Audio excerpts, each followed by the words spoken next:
Today we'll be installing the Cascade Dropper Post with Puget 1x lever. Start by uninstalling your current seat post and saddle.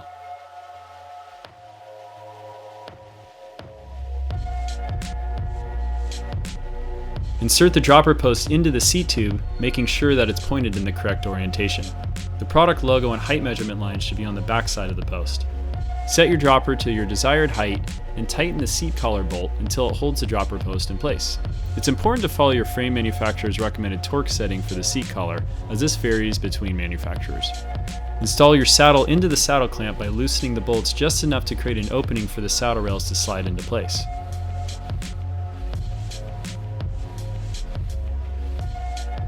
Make sure both saddle rails are securely in the round grooves on the top and bottom portions of the saddle clamp. Slide the saddle to your desired placement and tighten the bolts until they are secure using a 5mm Allen wrench.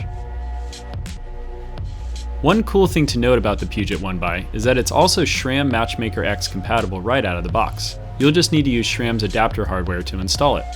For this video, we'll be installing it using the standard clamp. You'll notice that there are two bolt positions to bring the lever more inward or outward, depending on your preference. Start by sliding the hinge clamp over the bar and using a 4mm Allen, tighten the bolt clamp to the lever body until it's snug.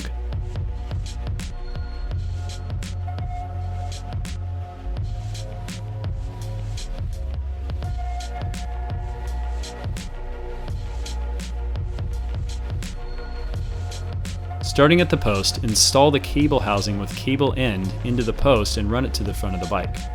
Secure the cable housing using your frame's cable holders or strap them to the frame if none exist. Before trimming the cables to proper length, make sure that the inner wire hasn't been installed yet. Using your fingers, pull the cable end off of the housing.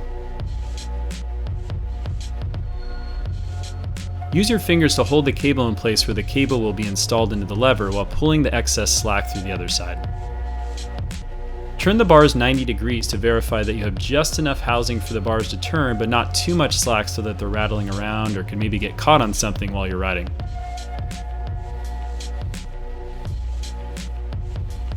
As they say, measure twice and cut once.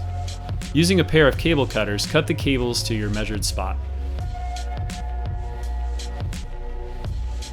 Starting back at the post, slide the inner wire through the housing.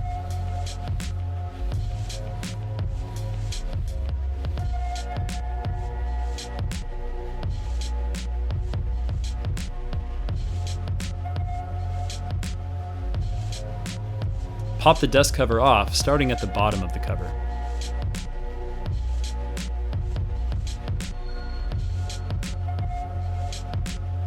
Insert the cable end into the slotted opening of the cable carrier. Using the slot in the dust cover, slide the cable through and snap the dust cover into place, starting at the top of the dust cover and working your way back down. Slide the cable housing into the opening at the bottom of the mid cap and firmly seat it into place. Reinstall the cable end that was removed when trimming the cables at the front of the bike by sliding the inner cable through the opening and push the cable end firmly into the housing.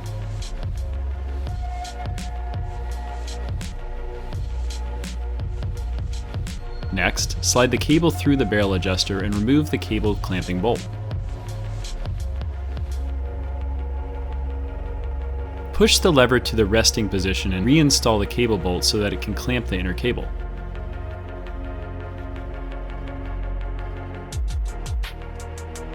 Using your fingers to keep the lever at the resting position, pull the cable taut and tighten the cable clamp bolt so that it holds the cable in place. Wiggle the lever to assess how much play there is. Twist the barrel adjuster to remove any slack, but not so much that the dropper is actuated.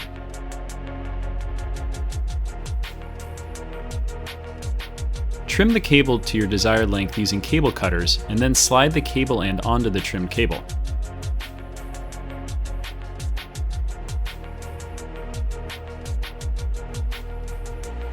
Use pliers to crimp it closed.